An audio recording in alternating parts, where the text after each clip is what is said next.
Hey guys, this is your artist TolgArt, and today I will color Goku with some cheap markers. It will be fun, so let's start right after the intro.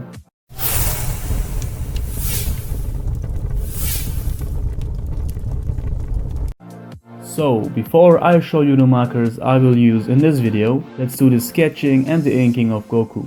Let's go!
Okay, this is how I choose to draw him. I had some difficulties drawing him in that pose. It wasn't really easy, but anyways, it looks good. Now we can ink the whole thing.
Okay, great. Now it's time to get these special markers out. I bought them yesterday just for this video. I thought you guys would love to see when I challenged myself with some cheap markers.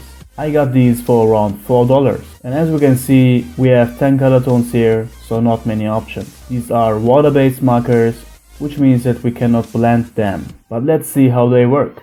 Let's go!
Well, when you get 10 markers for $4, you can't expect much. These markers are really bad. And we don't have any skin colors here. So I will use some Copic markers for the skin and the hair. We can also see the huge difference then. Let's go.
Here we are, guys, Goku colored with cheap water-based markers. And I can tell you that these markers are only for kids. If you are a true artist who does this seriously, you will be not happy with cheap art supply. I can tell you that. The moment I used the Copics, I felt like another person, if you know what I mean. Well, it doesn't matter which markers I'm using, I am in love with my Copic markers. They are the best by far. Well, this was a little fun video, guys. I hope you enjoyed, and I'm working on a special and big one for this weekend, so stay tuned for that. That's it for today. Thank you for watching, and I see you this Saturday again. Stay healthy, be a good person, be you, and always remember, you are the designer of your own life.